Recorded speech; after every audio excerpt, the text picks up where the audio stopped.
예, 안녕하십니까. 자, 오늘은 겪는 거는 당연히 말이에요. 예, 흉격이죠. 예, 세 번째 양인격이에요. 7살 상관 양인격. 그런데요, 누차 말씀드리지만요, 이 양인격 같은 경우고요, 예, 오히려 흉격에서는요, 일반 우리 억불법으로 푸는 것도 잘 맞아들어가요. 자, 왜 양인이라고 이름을 붙였냐라고 하면요, 거봐, 정제. 나의 정제 지신을 겁탈하는 거예요. 정제를 겁탈하는 거예요. 네, 정제를. 그런데 그것이 곧 정제의 칠살이기 때문이다. 칠살은 곧 나를 극하는 거거든요. 나를 모작스럽게 극해서 흉격인데, 양인이라고 하는 이름을 지어놓은 것은 정제를 공격하는 것이 칠살모냥 공격을 하더라 이거예요. 녹전일이다. 녹이 이 양인 앞에 있다. 그래서 녹곡격이라고도 하고요. 예. 녹격이라고도 하죠.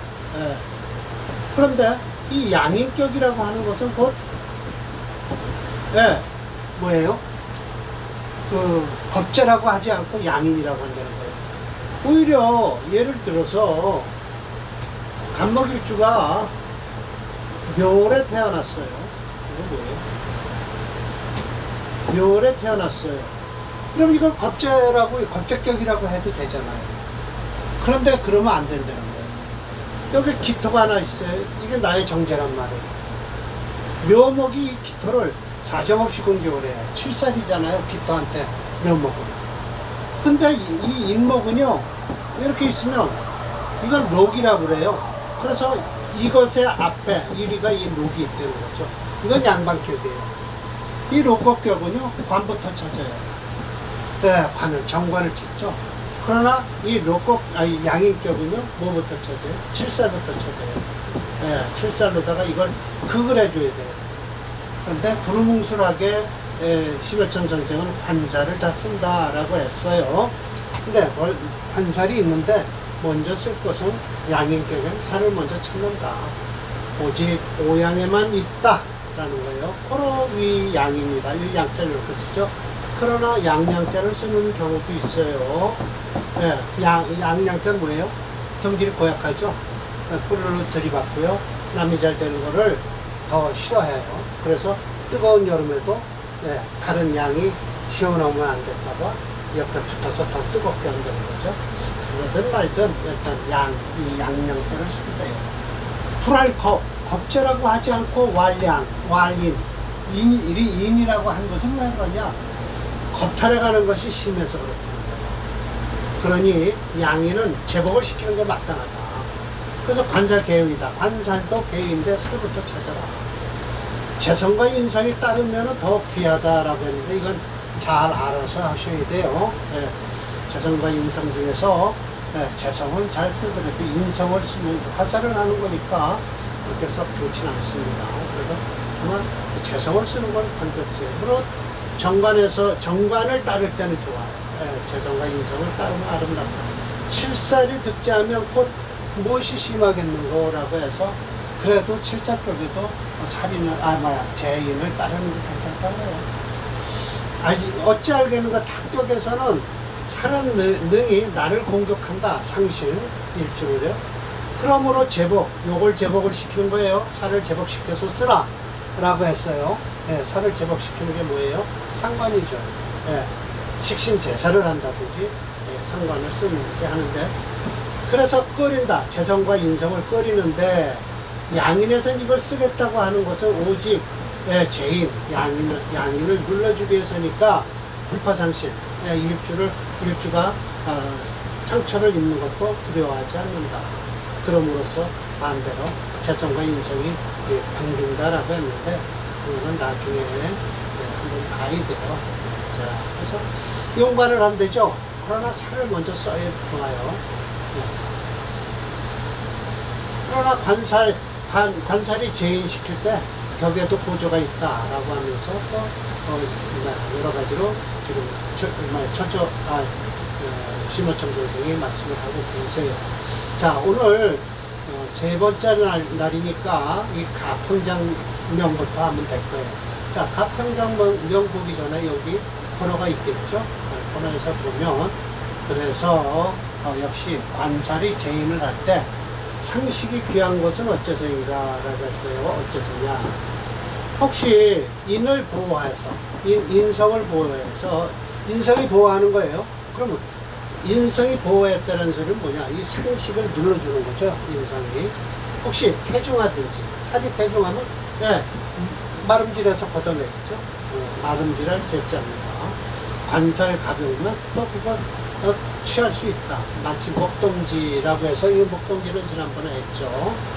자, 이 목동지 명이요, 맞습니다. 이게 6월에 태어난 경금일주예요.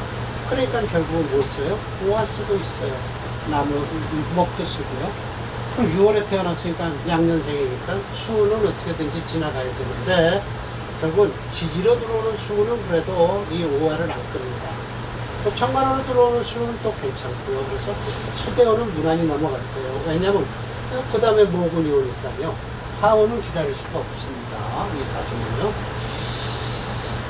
자, 가평장명을 보겠습니다. 이게 바로 이제 양 간의 무토 일주면, 이게 여기서 지금 진술충미월에서 양이냐 아니냐라고 하시는 분이 계신데 아닙니다. 화토 동근이라고 해서, 무토는 5월에 태어나면 양인격으로 치는 거예요. 아셨죠? 그러면 이건 결국은 화가 강하지, 화가 강해서 토가 심해, 인성이 강한 거죠. 그러니까 인성이 강해집니다. 그러니까 이건 뭘 써요? 식신을 쓸 수밖에 없죠. 인성화할 때 식신을 쓰겠다? 이건 급해서 쓸 뿐이지, 이 인성이 강할 때는요, 재성을 쓰는 게 훨씬 낫죠. 재성은 뭐예요? 이게 수죠. 없어요. 하체 수금령제 수가 없으니까 마지못해 결국은 재성을 쓰는 것이다. 대운을 볼까요? 5월에 태어났어요. 미 하면 금 들어오죠? 네, 금은 들어와요. 양년생이니까. 수은 들어와서 이거 불을 꺼줘야 되겠죠? 잘 보셔야 돼요. 수은 들어오면 이걸 화국을 할 때 하더라도 오히려 간목이 더 성해질 수도 있다라는 걸 잘 살펴야 돼요. 살이 양투했어요. 일주에 비해서요. 자, 봅시다. 살이 양투했어요. 그건 태중했죠? 살이요. 양투해서. 식신으로서 제한된 거예요. 저 살을 제하러 덤벼드는 거지 양인을 제하러 덤벼드는 게 아니에요. 근데 이 수운이 들어와서 좋으냐 나쁘냐는 그때 가서 봐야 돼요. 소위 마름질해서 덜어낸 것이다 라고 해서 다음 편은 무명시니까 그럼 요거부터 한번 풀어봅시다. 가평장명이에요. 그나마는 가평장명을 보고서 제가 설명을 드릴게요. 가평장명을 보겠습니다.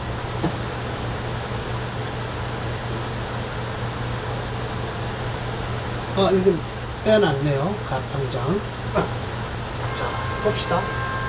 이거 보세요. 화채예요. 화채는 수금용주의 수부령이죠. 대원에서 수운이 들어오면 괜찮냐라고 하면, 이거 잘못하면요, 인해 한몫해서 좀 목을 살려주니까 잘 보셔야 돼요. 이 자수는 좋습니다. 보화를 끄니까 좋고요. 축 들어와서 그렇게 나쁘지 않아요. 신금을 도와주니까 괜찮아요. 무인대운이 되면 안 좋죠. 그래서 이때는 괜찮습니다. 좋습니다. 통장까지 지는 사주니까 좋아야 되겠죠? 잘 보셔야 돼요. 자, 문명시 12번이에요. 이게 바로 뭐죠? 심여천 선생이 끌고 오신 거예요. 자, 6월에 태어난 경금일주에 이건 금이 강하다라는 건 이미 확 들여다 보이죠? 수가 여기 있고요. 관살이 경출했어요. 그런데 소위 임수가 정관과 합을 해서 관과 합관유사라는 거예요. 살이 남았다. 살이 순수해서 섞이질 않았다라는 거예요. 오히려 양인격에는 이어유살, 살이 남는 게 좋다라고 얘기를 하네요. 좋습니다. 살체도 소위 취청, 깨끗한 걸 취했을 뿐이다 라고 했어요. 자, 그렇게 되면 금체 화목명조죠. 그러면 금이체니까 지지로 뭐가 오면 안 돼요? 수가 들어오면 안 돼요. 이거 보세요. 6월에 태어난 양양색이에요. 그럼 신유, 술은 괜찮아요. 술대어는 괜찮은데 해자축은 안 좋습니다. 예, 이 오화를 끄면 안 되거든요. 그럼 모군이 들어오면 괜찮아요. 이 사주는요. 모군이 들어오면. 그래서 한번 봅시다. 문명시 12번이죠.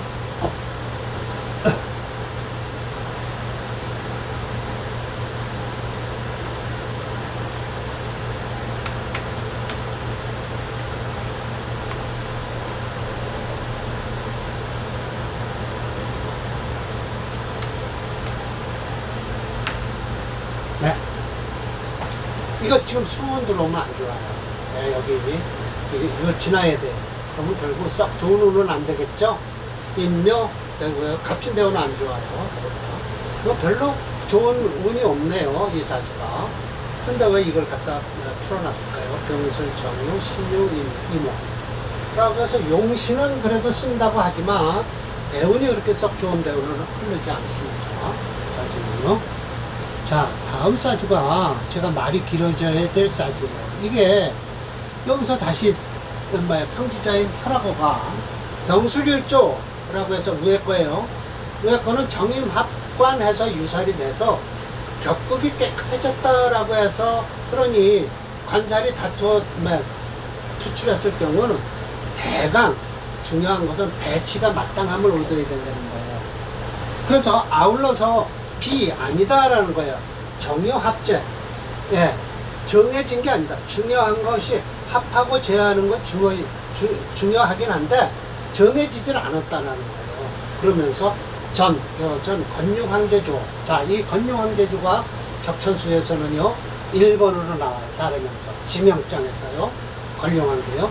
그런데 이 지명장 1번으로 나오는 적천수 천미애와 달리요. 예, 여기서 부연 설명을 제가 할게요. 여기서 보면, 예, 징의에서는 천미는 정원장도 없고요. 이게 지명장에서 나오는데 징의에서는요. 천미에서는 어떻게 됐을까요? 어디다 갖다 놨나? 책이 중중을 뜻하는 게 없어요. 저 밑 옆에 뒤로 쭉 빼버렸어요. 예, 그래서 이거를 이 사주, 권룡황제 사주를 뜩 하면서 이렇게 얘기를 하죠. 관살이 경출했죠. 그 살이고 이거 관이잖아요. 그래도 괜찮다고 얘기하는 거예요. 뭐 정임합을 했네 뭐 했네 그런 소리 필요 없다. 즉 이건 설하고 말이에요. 즉 양인격에서 관살이 경출했다. 그런데도 아무 관계 없다는 거예요. 예. 합살 안 했잖아요. 예. 뭐가 합살을 해? 그냥 다 둘 다 쓴다라는 거예요. 이 사주는요. 금치와 화목용조예요. 자, 대운을 봅시다. 예. 여기 안 좋을 것이고요. 이겨서부터 좋아질 거예요. 여기 안 좋고요. 이렇게 해서 여기까지죠. 네, 그래서 이 양반이 오래 살았다는 증거가 뭐예요? 이 딴 데는 6대운만 놓고 말하는데 이건 8대운까지 나와요. 8대운까지. 그러니까 얼마나 오래 살았으면 여기까지 좋았을 것이다. 그런 것이죠. 권룡황제는 8대운을 놨죠. 그래서 이 사주를요. 임철조 선생님께서는 이렇게 설명을 하십니다. 자, 봅시다. 천간으로 경신병정이 투출했습니다. 예. 그러면 하나하나 이제 대항을 하는 거예요. 예, 신금은, 정화는, 병신합 안 했어요, 여기서는요. 예. 보세요. 안 했죠. 이 정화가 신금을 눌러주고, 병화는 경금을 눌러줘요. 예. 그래서 그렇게 하면서 바로 짝이 된다. 화려한 추금. 예. 불이 가을금을 단련해주고 있다는 거예요. 지지르는 좌우묘유가 있는데 또 짝을 이룬 거예요. 감리진태잖아요. 감리진태란 뭐예요? 동서남북 아닙니까? 감리진태가 돼서 감은 둘이고요. 감은 수고요. 리는 화고요. 지는 어디예요? 동쪽이고요. 태는 어디예요? 서쪽이잖아요. 지전, 사정기가 관팔방. 예, 네 기운이 팔방으로 퍼졌다라는 거예요. 그런데 오행이 무토, 토가 없어요. 없음으로써 저 경금이 그렇게 강하지만은 생하는 게 없어서 덜 강하다라는 거예요. 그러면 그 이유는 뭐냐? 화가 있을 때, 토가 있으면 화생토를 해줘서 화가 금을 단련하는데 힘이 빠지잖아요. 근데 이 토가 없으니까 금을 충분히 단련할 수 있다는 거예요. 수, 탄, 출형, 가을에 태어났지만 부자광은 크게 왕하다고 할 수는 없다. 그러나 무대 달아보면 왕하죠. 최희, 좌오봉충을 해갖고요, 수국화를 하는데 이 오화가 불파유금, 유금을 깨트리질 않았다는 거예요. 조기 보주, 충분하게 일주를 도와주고 있다. 더욱 아름다운 것은, 묘한 것은 묘유가 봉충을 해서 긍긍목을 하는 바람에 묘목이 부정오화, 오화를 또 도와주질 않는 거예요. 제법득이라 제하고 복을 눌러주는 게 마땅하다. 이거 우리 임철조 선생 말씀이에요. 묘유는 또 진태 아니냐, 동쪽과 서쪽. 주로 인이가 진기라는 거예요. 동쪽과 서쪽이니까 이 주는 이는 어디예요? 동쪽이고 의는 서쪽이죠. 자월이 감리. 이거 자월은 수와 불이니까 북쪽에서 남쪽으로다. 천지의 중기를 주재하고 있다는 것이죠.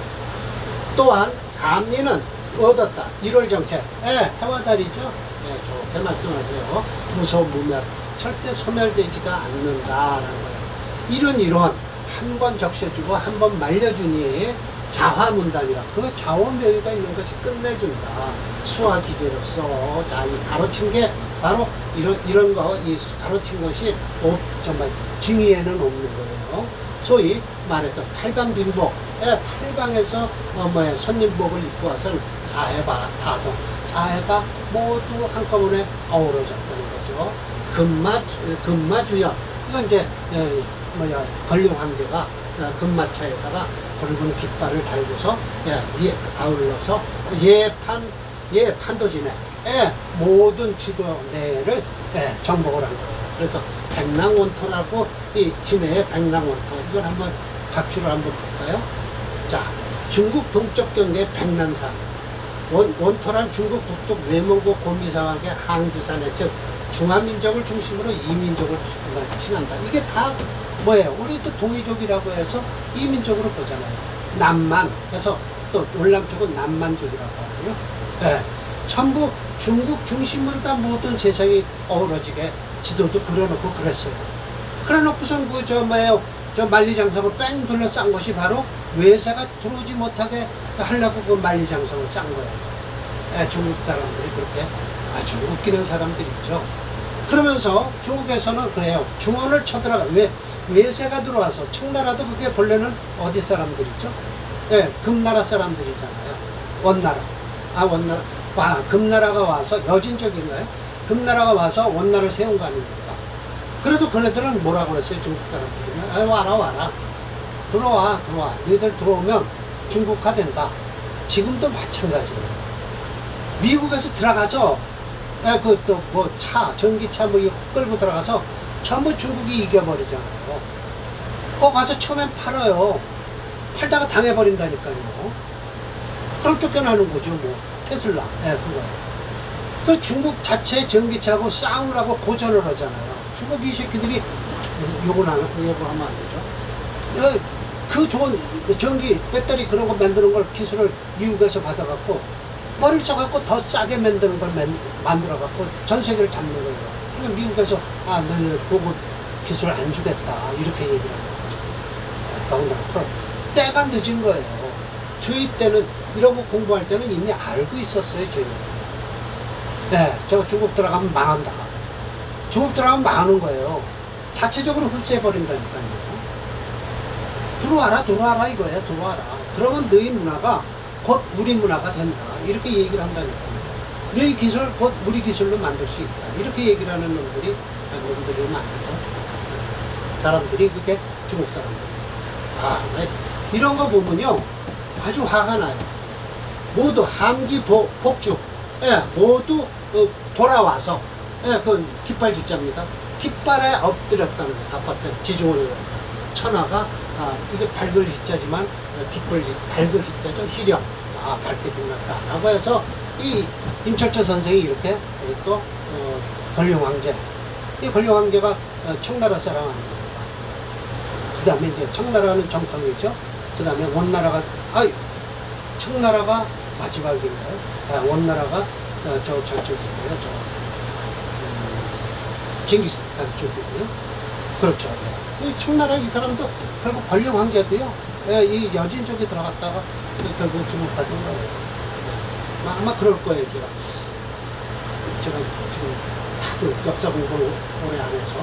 그럼 외세만 들어오면 다 중국화가 돼버린다니까요. 이게 문제예요.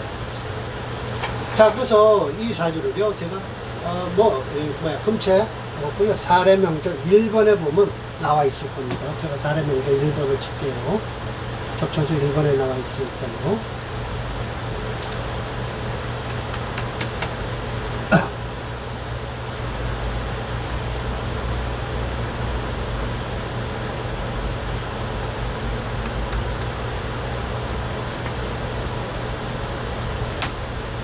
예. 지금 여기 지금 13살 여기 들어있잖아요. 자, 이 신대원 빼고요. 쭉 좋습니다. 여기까지. 임진대원 안정했죠? 보라고요. 임묘 여기까지 좋은 거예요. 기축운에 끝난 것이죠. 네, 기축운까지 써놨잖아요. 팔대운을 써놨어요. 올해도 살은 모양이에요. 네, 그러니까 아마 이 팔대운에 아마 끝났겠죠. 네, 사례명절 1번에 적천수 1번에 나와 있는 겁니다. 곧 새로 시작할 겁니다. 이것을. 이 일반 명조예요. 그런데 이렇게 용신이 딱 박혀갖고, 이거 관한입니다. 그래서 관으로서 출세한 사람이다. 라고 할 수 있겠죠. 자, 그렇게 해서 오늘 괜히 제 성질만 똑같습니다. 이거요. 서러운가요? 네, 그렇습니다. 자, 다음번 3번은 또 준비를 해서 강의를 하겠습니다. 오늘 강의 마치겠습니다.